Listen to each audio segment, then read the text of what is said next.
Right, well, let's not waste another second in investigating this beauty here. The Smith's Pageboy, circa late 50s to early 60s. Not very visible, but the Smith's logo is there. I don't know what that hole is in the dial. I'm not sure. Maybe it's power indicator, or I don't know what it is. Maybe it's a little light. I don't see how that would make sense. We'll have to investigate that, but I'm not sure what that hole is there for. Yeah, the mysteries are revealed. Maybe it tells you if the alarm's on or off. I don't know. That's not usually a feature, is it? You can just feel around the back. But yeah, never seen this movement before. Really interested. And it is, I believe, the electric, or Sectric, as it's called. It just says under there Sectric, which is the Smith's synchronous electric clocks brand. Starting from the late 30s, I believe.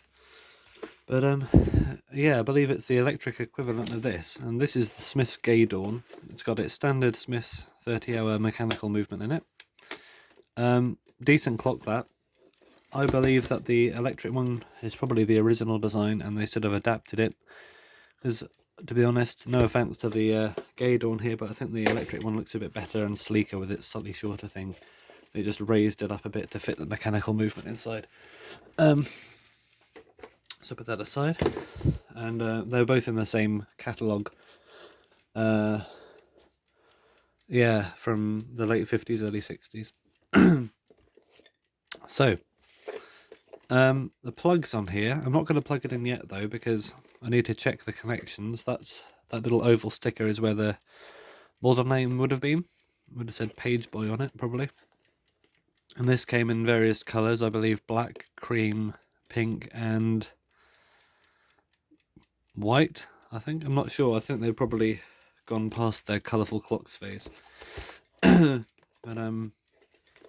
yeah, let's get this thing open. I think the lens probably comes out. Yeah, we've got a chip on the plastic here. It's like I don't know what kind of plastic this is. Might be polystyrene or something. It's not Bakelite. It's too soft. But there's the plastic lens. And this is unexplored territory for me. So we've got these hands, which look quite small, but they're actually about the right size. Never removed the hands on one of these. Well, let's try fingers. This is going to reservice it anyway. We don't need to keep an eye on the time when this synchronise the hands. Okay, fingernails aren't working. Let's try our screwdriver.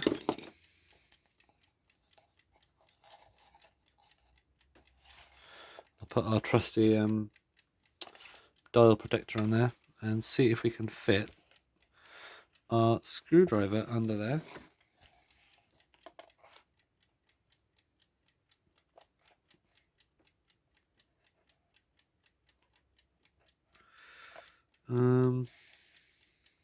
Maybe a different screwdriver. I think the method's right, it's just not the right screwdriver. I did have a perfect one around here somewhere.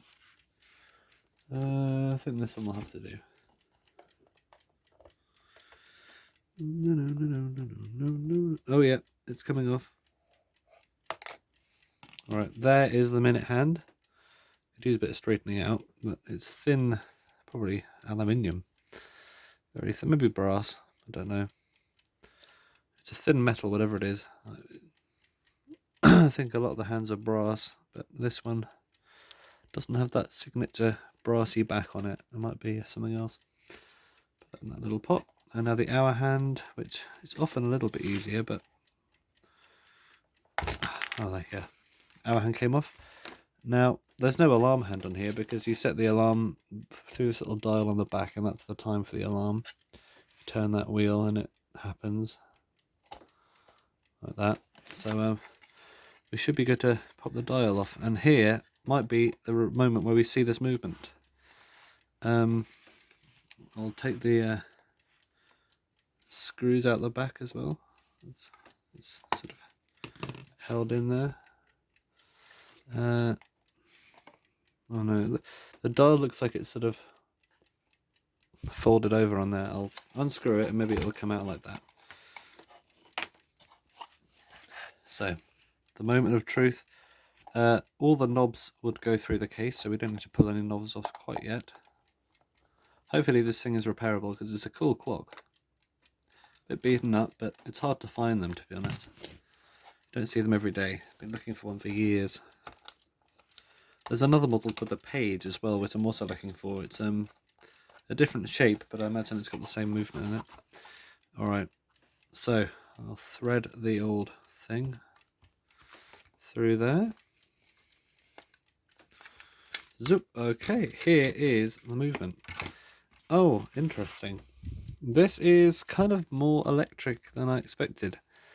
So there's the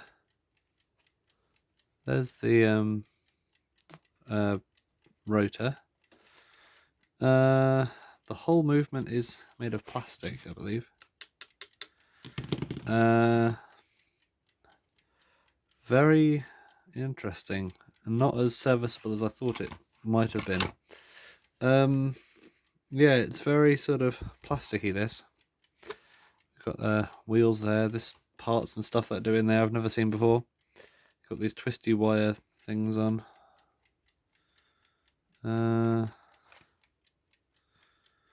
What I'll do, before I take the connectors out, I'll probably plug it in and see what's happening. We've got these contacts here.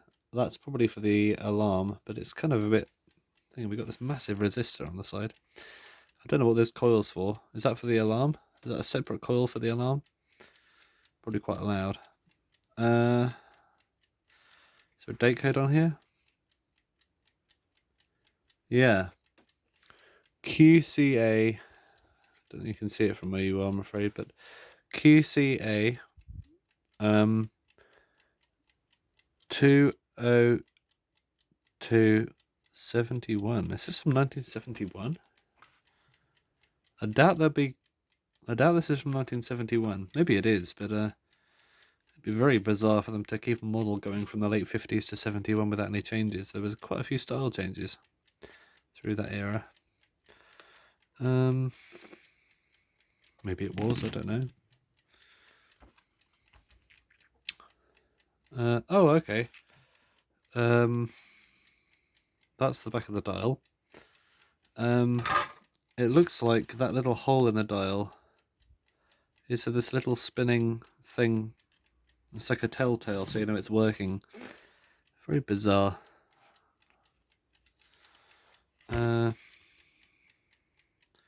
Yeah, this whole thing is a bit strange. I'm sure it's cool, but it's just unseen. I've never seen the likes of this. It's a fully plastic movement. I suppose it's not dissimilar to the Metamec ones, although we've got this separate coil for the alarm. We've got this rotor mounted onto the side. This great big resistor. Hope we don't have to do any soldering to work on this thing. Doubt it. What's holding this thing together? And the movement is held together with twisted tabs. There is one. There is one. And I suppose, yeah, they weren't really going for the serviceability of this. It looks like something that would, be aimed to be thrown away once it stops working, but it's that kind of time. I suppose everyone ended up like that occasion, ultimately. So what I'll do is I will plug it in. I'll put it here so I don't get an electric shock, and hopefully just make sure the plug's wired up properly. Don't want any unnecessary deaths from electricals. Now, if this works, the rotor should spin. This bit here should spin around. It's hard to see because it's all one colour, but I might put a little sticker on it so you can see it. This rubber plug is wired fine. It's got a fuse in it, 13 amp fuse. Big fuse that, but it's still a fuse.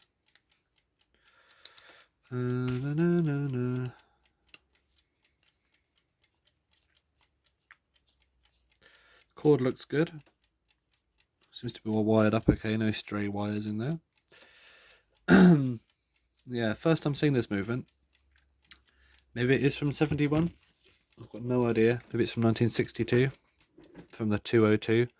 That'd be a bit more likely date. Although, looking at this movement, who knows? It's quite a old looking resistor, isn't it? So I'll plug it in and we'll see what happens. And just so you can see it, I'll see if I can find something to stick onto that rotor so you can see it spin. Because what have I got? I've got a sticker somewhere. Okay, I put a little yellow sticker on the rotor.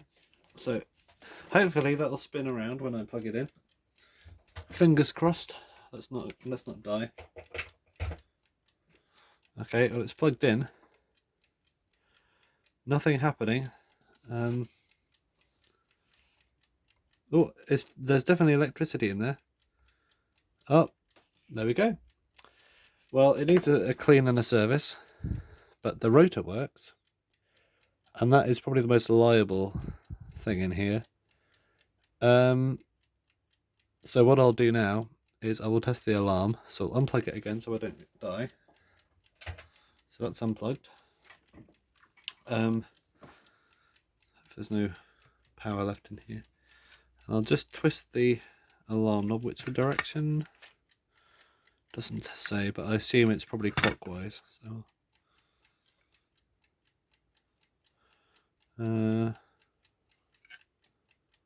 hard to say really.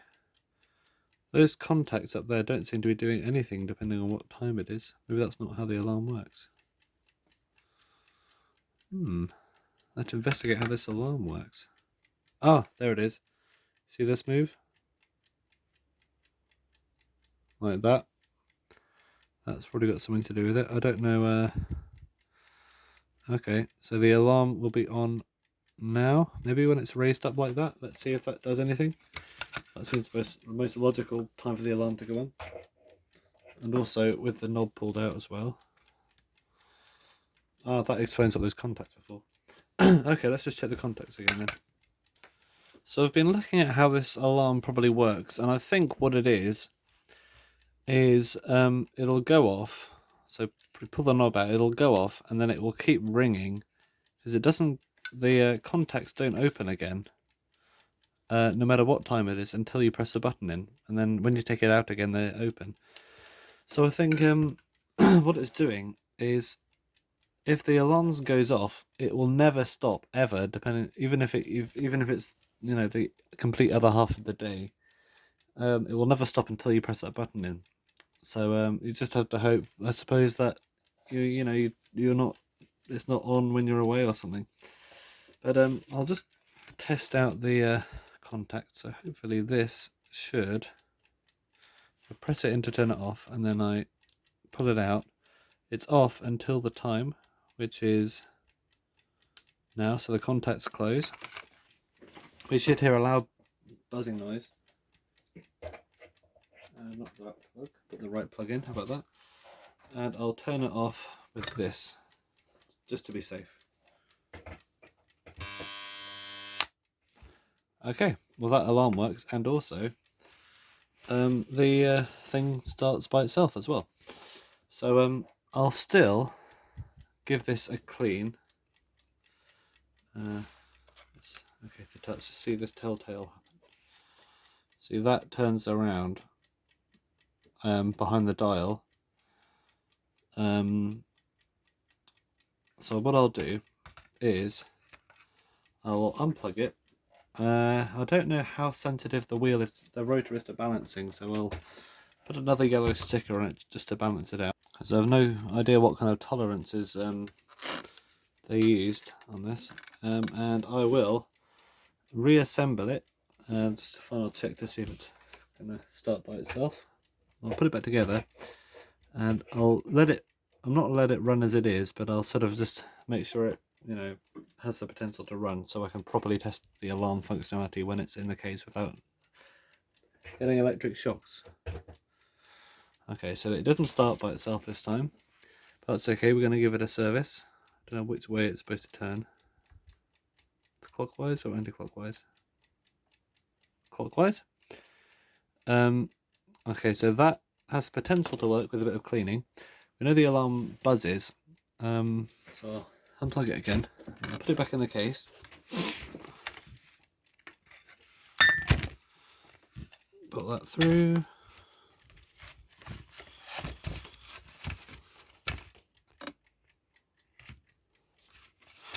Yeah, I like the design of this. I don't know if it's from 1971 or not, but either way, it's a cool clock.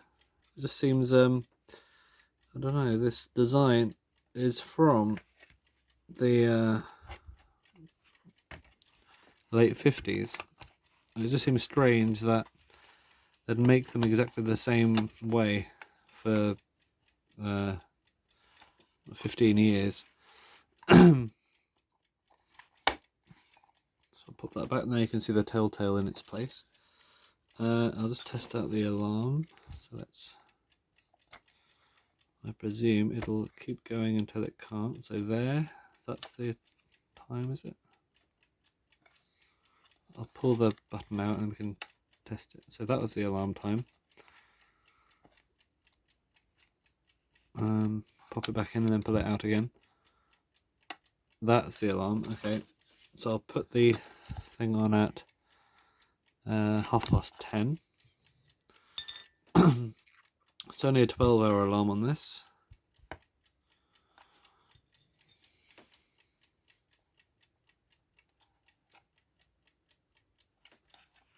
Oh, 10:30, not 10 o'clock.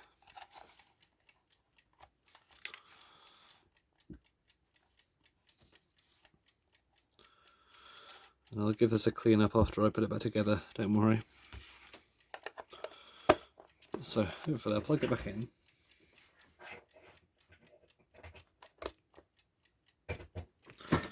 And I can't start it, can I? Oh well, we know it can run, but oh no, there we go. See that? That's running. So let's set the alarm for. Should probably screw it in, shouldn't I? I'll put one screw in there if I don't get any electrics. Okay. Set the alarm for 7 o'clock-ish. It's not going to be exact because I wasn't that accurate with the hands, but just to proof that the alarm works, I'll turn it to 7. It should be around 7 anyway. And then without turning the alarm off, I'll keep turning the hands and I'll show you that the alarm will not stop ringing.